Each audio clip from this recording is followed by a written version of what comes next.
सिंहस्थ 2028 में आग बुझाने के लिए अब रोबोट और ड्रोन आएंगे काम। आधुनिक तकनीक से लैस होगी उज्जैन की फायर टीम।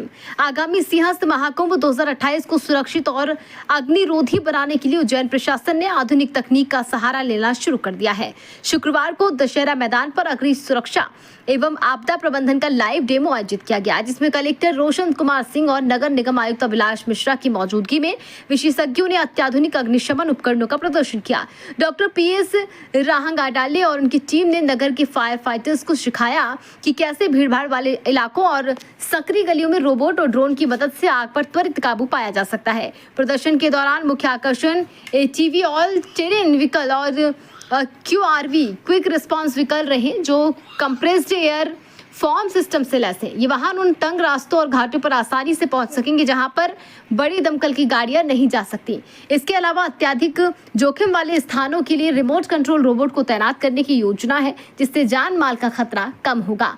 वहीं UAV यानी कि ड्रोन तकनीकी के जरिए पूरे मेला क्षेत्र की रियल टाइम निगरानी और थर्मल इमेजिंग की सुविधा मिलेगी, जिससे आग की सटीक पहचान कर राहत कार्यों में तेजी लाई जा सकेगी। नगर निगम आयुक्त अभिलाष मिश्रा ने बताया कि यह केवल सिंहस्थ की जरूरत नहीं, बल्कि उज्जैन शहर की सुरक्षा के लिए एक बड़ा कदम है।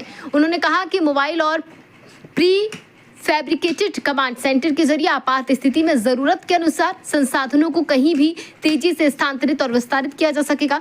इस लाइव डेमो में अपर आयुक्त संतोष टैगोर, पवन कुमार सिंह, उपायुक्त मनोज मौर्य और फायर विभाग के वरिष्ठ अधिकारी व कर्मचारी मौजूद रहे।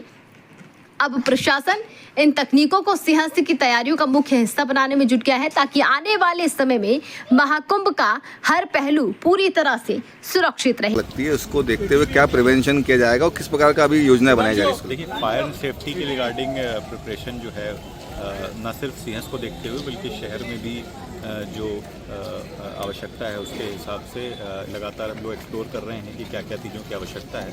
उसी क्रम में आज ये एक कंपनी जो है प्रेजेंटेशन देने आई थी। इनके फायर रोबोट्स और STV वगैरह जो गाड़ियाँ वगैरह थी, उनका ट्रायल लेके और इनकी जो एक्सपीरियंस है, SOPs हैं, उसको समझते हुए कि किस फायर को कैसे अच्छे से टैकल किया जा सकता है। और विशेष रूप से अपने यहाँ शहर में कुछ ऐसे भी वाहनों की आवश्यकता है जो तंग गलियों में चल सकते हैं, दूर से कंट्रोल हो सकते हैं। उन सभी चीज़ों को टीम को ट्रेन करने के लिए, समझने के लिए इनको आए थे। एक अच्छा अनुभव इनसे साझा हुआ और कुछ नए मशीन्स, नए इक्विपमेंट्स जिस तरीके से फायर सेफ्टी के इश्यूज़ को टैकल करने के लिए रिक्वायर्ड है, उनसे भी समझ में आया और टीम को भी इससे थोड़ा सा गाइडेंस मिला है। और हम लोग कैसे उज्जैन के फायर सेटअप को और इम्प्रूव कर सकते हैं CS के हिसाब से और शहर की ग्रोथ के हिसाब से, इस पर लगातार उज्जैन नगर निगम का। Thank you. के केंद्र महाकाल की इस नगरी में सिंहस्थ का 2016 का जो आयोजन था, उसमें लगभग 7 करोड़ श्रद्धालु उस अवधि में आए थे। आज 2022 में महाकाल लोक बनने के बाद से और धर्मालुओं की संख्या में निरंतर वृद्धि होती जा रही है। इसको देखते हुए ये अनुमान है कि लगभग 30 करोड़ श्रद्धालु सिंहस्थ की अवधि में यहाँ पर आएंगे।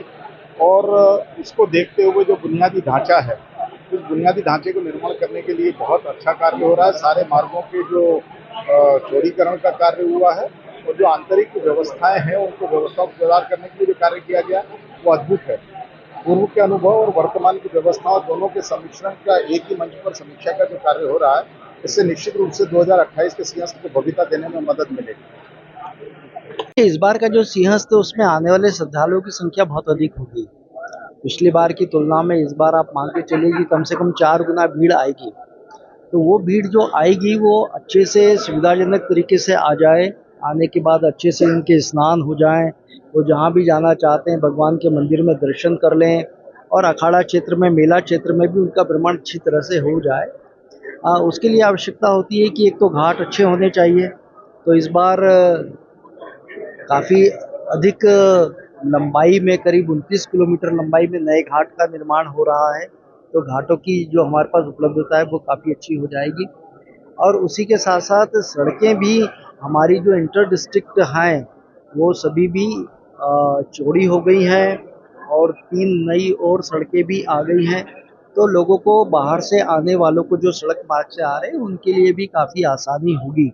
और सड़कों पर भी जिस तरह की सर्विसेज पब्लिक और प्राइवेट सेक्टर्स में आ रही हैं, तो वो भी निश्चित तौर पर एक सुविधा के लिए हमारे जितने भी आने जाने वाले लोग हैं वो बड़ी उपयुक्त होंगी।